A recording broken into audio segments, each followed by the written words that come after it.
Hello everyone, belated Eid মোবারক সবাইকে। যদিও আমি অনেক লেট করে ফেলেছি, ঈদও চলে গিয়েছে। নানান ঝামেলার কারণে আজ অনেক দিন হচ্ছে আমি কোনো গল্প দিই না।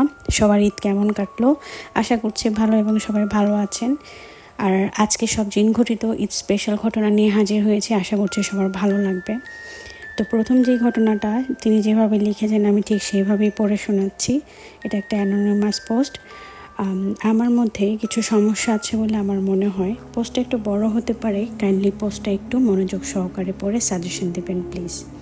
আমার আম্মুর সাথে জিনঘটিত কিছু সমস্যা ছিল, যা আমরা খুব ছোটোবেলা থেকেই দেখতে দেখতে অভ্যস্ত হয়ে গিয়েছিলাম। অনেক কাহিনী হতো বাসায়, যেগুলো পরে কোনো এক সময় শেয়ার করব। আম্মুর সাথে এই সমস্যা শেষ হয় 9 বছর আগে, এবং যাওয়ার আগে বলে যায় যে সে আর আসবে না, এবং এরপর আর আম্মুর সাথে কোনো সমস্যা হয়নি। এখন যে কাহিনীগুলো বলবো এগুলো আমার সাথেও হওয়া, কিন্তু আসলে বুঝতেছি না যে আম্মুর সমস্যার কোনো কিছু আমার উপর ছিল কি না, বা অন্য কোনো ব্যাপার আছে কি না। কারণ আমার ফ্যামিলিতে ব্ল্যাক ম্যাজিক আমার নিজের চোখেই দেখা।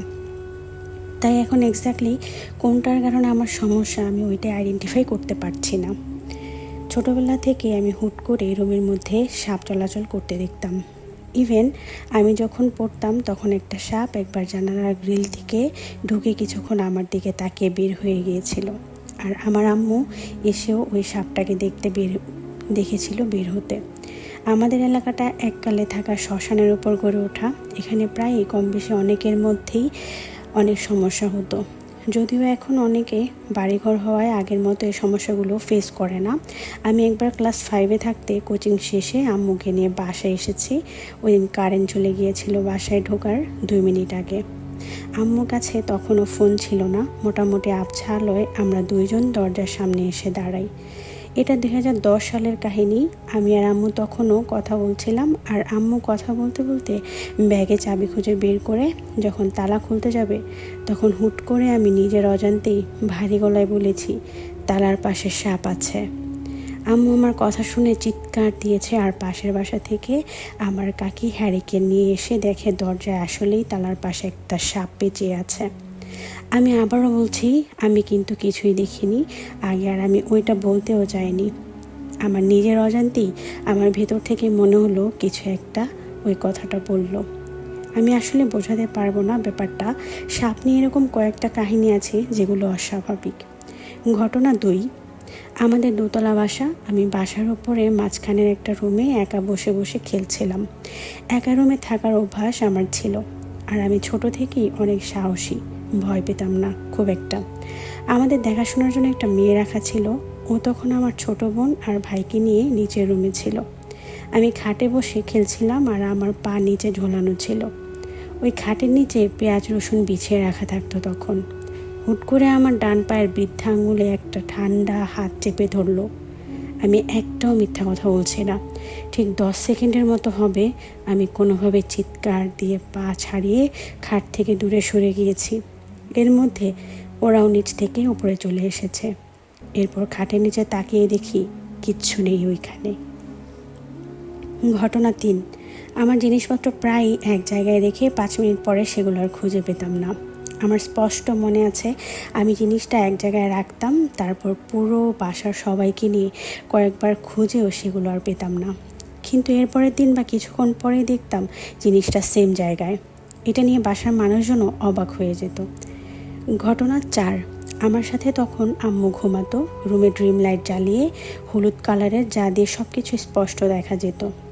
আমার একবার হুট করে ঘুম ভেঙে গিয়েছিল, আর তখন আমি দেখি রুমের দরজার পাশে রাখা টুলটায় আমার কাকি এলোমেলো চুলে ম্যাক্সি পরে বসে এক দৃষ্টিতে আমার দিকে তাকিয়ে দাঁতগুলো বের করে হাসছে। তার 2 হাত তার পায়ের ওপর রাখা, আর চোখগুলো বিস্ফারিত বড় বড়। আমি তার দিকে ওইভাবে 2 মিনিট তাকিয়েছিলাম। আমি তখনও ভেবেছি হয়তো ভুল দেখছি। এরপর চিৎকার করে আম্মুকে ডাকলাম, চোখে ওই দিকে রেখি, আর সাথে সাথে সেটা ধোয়ার মতো মিলিয়ে গেল। এরপরে আমাকে হুজুরের পড়া পানি এনে খাইয়েছে বাসার মানুষজন। বলে রাখি, আমাদের বাসায় আমার আম্মু, দাদি, আমার বোন, আমার ভাই, আমার কাজিন সবাই ভিন্ন ভিন্ন টাইমে আমরা আরও ভয়ানক প্যারানর্মাল বিষয় ফেস করেছি, যেগুলো এখন বললে পোস্ট আরও অনেক বেশি বড় হয়ে যাবে, তাই বললাম না। ঘটনা 5। আমার দাদির একজন কবিরাজ আছে, যিনি দাদিকে কিভাবে জানি চিনে আর আগে প্রায় বাসায় আসতো।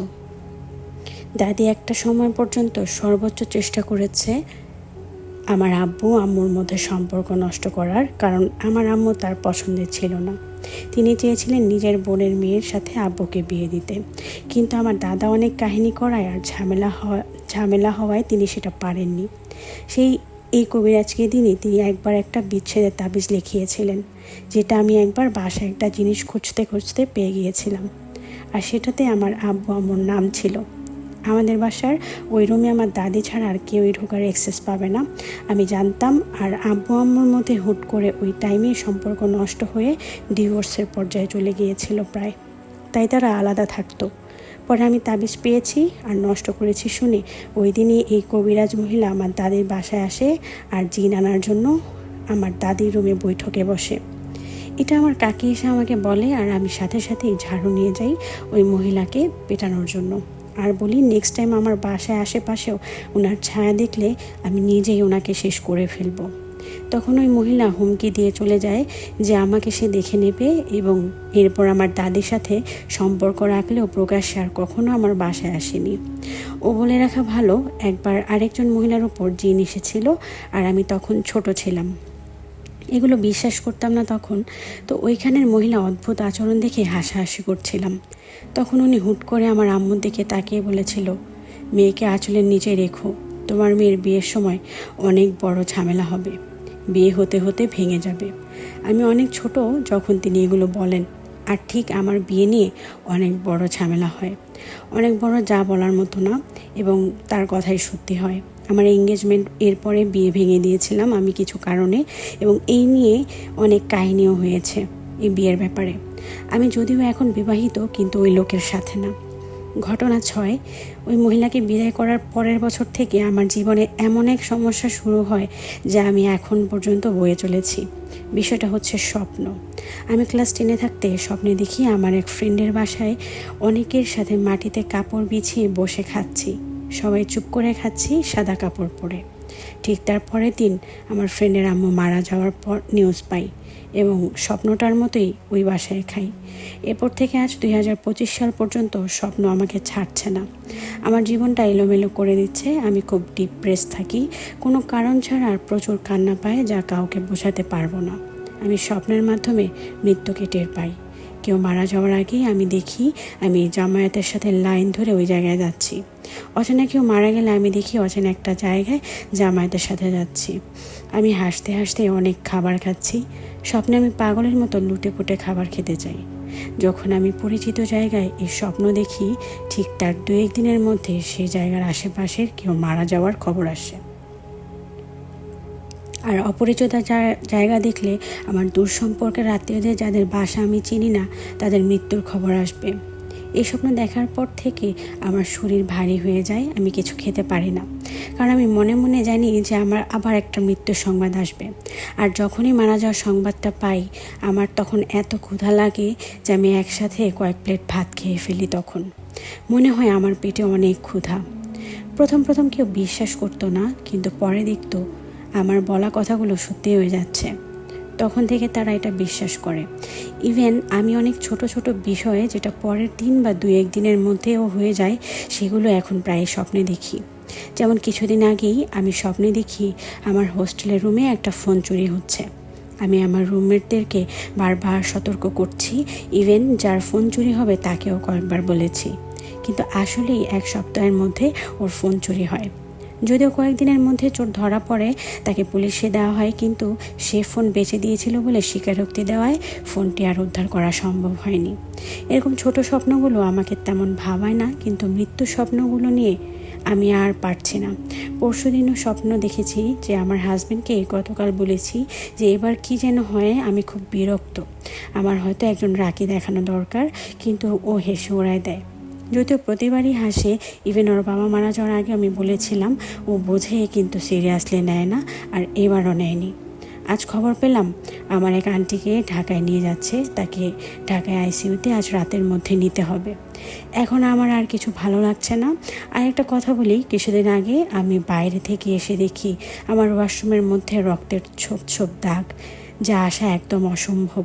কারণ আমি বের হওয়ার আগে ওয়াশরুমে নিজে চেক করে গিয়েছিলাম, আর আমার ওয়াশরুম আর কেউ ইউজ করে না। এটা আমার শ্বশুরবাড়ির ঘটনা। রুমও আটকানোই ছিল, আমি 2 ঘন্টার জন্য বের হয়েছিলাম। প্লাস আমার বাসার সবাইও একসাথেই দাওয়াতে গিয়েছিল। ওই রক্তের দাগের রহস্য আমি আজও জানি না। আর তাছাড়া আমার সব কিছুতে অনেক বেশি নজর লাগে, তাও একদম সাথে সাথেই। আমার এমন অনেক কাজ আটকায় বা পিছায় আছে যেগুলো আটকে থাকার প্রশ্নই আসে না। খুবই অদ্ভুতভাবেই সেগুলো আটকে যায়, যা সবাইকে অবাক করে দেয়। কিছুক্ষণ আগে গ্রুপে একটা পোস্ট দেখেছিলাম নিজের নজর সম্পর্কে। এখন আমি আসলে বুঝতে পারছি না আমার মধ্যে কি জিন ঘটিত কোনো সমস্যা আছে। থাকলে আমি কিভাবে আইডেন্টিফাই করব, কিভাবে বুঝবো আমার নিজের নজর লাগছে কিনা, নাকি অন্য কারো নজর বা জিন ঘটিত, নাকি ওই মহিলা আবার আমার ওপর কোনো ব্ল্যাক ম্যাজিক করেছে। আগে যেটার কারণে আমার সমস্যা হচ্ছিল, আমি ঠিকভাবে পর্দা বা আমল করতে পারছি না। আমি কি করলে কোনো ভ্যালিড রিজন ছাড়া আটকে থাকা আমার কাজগুলো সমাধান হয়ে যেতে পারে, বা কী করলে এই স্বপ্নের হাত থেকে আমি মুক্তি পেতে পারি, প্লিজ জানাবেন। আমি আর নিতে পারছি না এগুলো। আমি খুবই হতাশ হয়ে যাচ্ছি এই সমস্যাগুলো নিয়ে। তো এই ছিল আজকের প্রথম ঘটনা, যদিও একটা সমস্যা রিলেটেড ঘটনা আমাদের প্যারানরমাল সোসাইটিতে হয়েছে, বাট আমার কাছে মনে হলো যে এই ঘটনাটা সবার সাথে শেয়ার করা উচিত। যদি এমন কোনো ইনসিডেন্ট কারোর সাথে হয়ে থাকে, চাইলে আমাকে কমেন্ট বক্সে লিখে জানাতে পারেন। এই ছিল আজকের প্রথম ঘটনা। চলেন দেরি না করে আজকের দ্বিতীয় ঘটনায় চলে যাই। এখন আমি যে ঘটনাটি পড়ছি সেটা হচ্ছে ফারিয়া ইভানা হিম আপুর লেখা, এবং তিনি যেভাবে লিখেছেন আমি ঠিক সেইভাবেই পড়ে শোনাচ্ছি।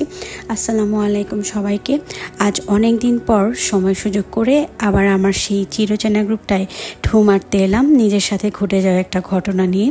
তখন সময়টা 2019-এর প্রায় শেষের দিকে। আমি সদ্য কলেজ পড়ুয়া। কলেজে বেশ নতুন কিছু বন্ধু বান্ধব হয়েছে, তো ফেসবুকেও তখন বেশ অ্যাক্টিভ বলা চলে। আমার কিছু সিনিয়র ফ্রেন্ডও ছিল সোশ্যাল প্ল্যাটফর্মে। তাদের সবার সাথে বেশ সখ্যতা না থাকলেও কিছু কিছু মানুষ তো থাকে স্পেশাল। তেমনি এক সিনিয়র বন্ধুর বড় ভাইয়ের বিয়ের দাওয়াত ছিল কোনো এক শনিবারে। রিসেপশনের দাওয়াত ছিল দুপুরে খাওয়া দাওয়া শেষ করে বাসায় আসতে আসতে প্রায় সন্ধ্যা ঘনিয়ে এসেছে। এর জন্য আমার সিনিয়র বন্ধু আমাকে ড্রপ করতে আসেন।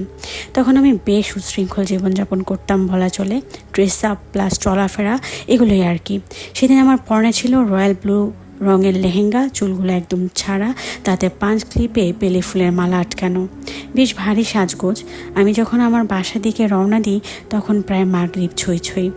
আমার সিনিয়র আমাকে আমার বাসার থেকে প্রায় 10 মিনিট দূরত্বে রাস্তায় নামিয়ে দিয়ে যায়, কারণ শুরু এলাকার ভিতরে গাড়ি ঢুকবে না তাই।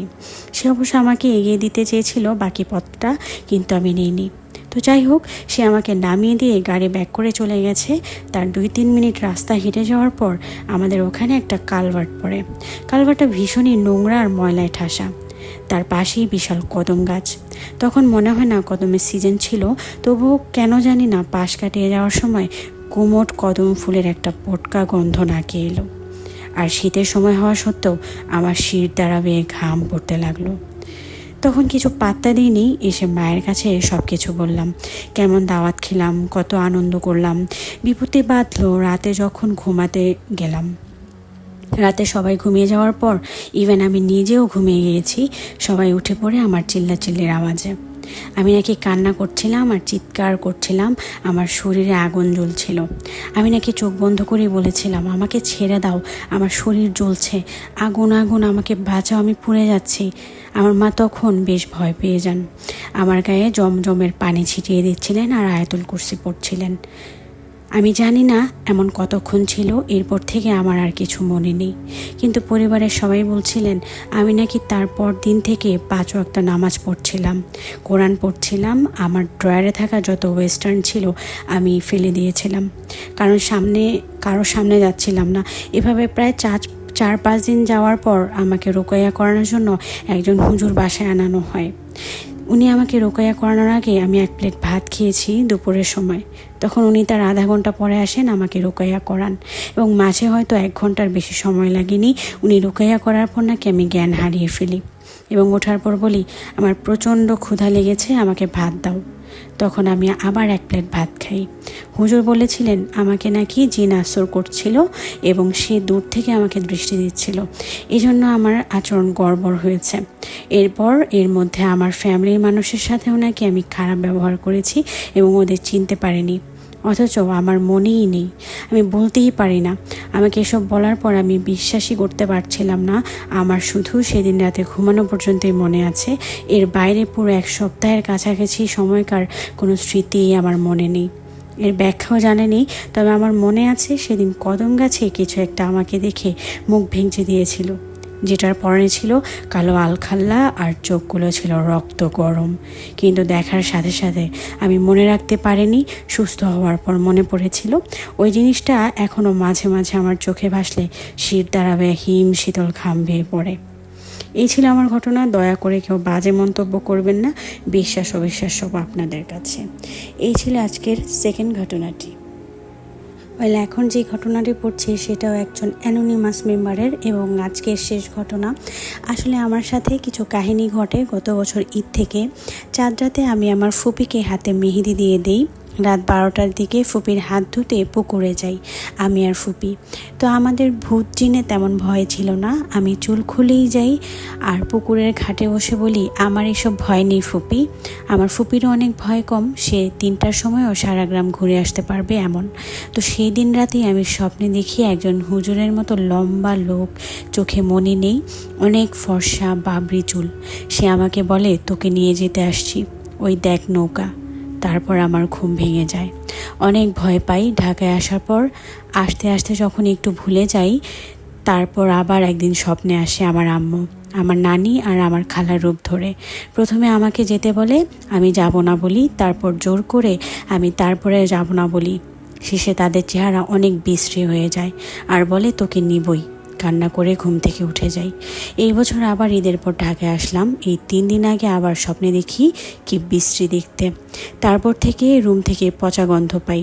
এখন এইসব কি আমার মনের ভুল? স্বপ্ন কি এমনি দেখি নাকি তারা সত্যি আসে? আমি বুঝতে পারছি না কিছু। আমার কি কোনো হুজুরের সাথে কথা বলা উচিত কিনা। তো এই ছিল আজকের শেষ ঘটনাটি। আশা করছি আপনাদের বেশ ভালো লেগেছে। আজকের মতো তাহলে এখানেই বিদায় নিচ্ছি। নতুন কোনো পর্ব নিয়ে আবারও হাজির হয়ে যাব। ততদিন পর্যন্ত ভালো থাকবেন, সুস্থ থাকবেন এবং আমার ভূতের গল্পগুলো আশা করব শুনবেন এবং যারা শুনতে চায় তাদের সাথেও শেয়ার করবেন। নিজেরা সুস্থ থাকবেন এবং আমার জন্য দোয়া করবেন এবং বরাবরের মতোই বলি, নিজেকে ভালোবাসবেন, বাবা মাকে ভালোবাসবেন এবং নিজের যত্ন নেবেন। তাহলে আজকের মতো এখানেই বিদায় নিচ্ছি। আল্লাহ হাফেজ।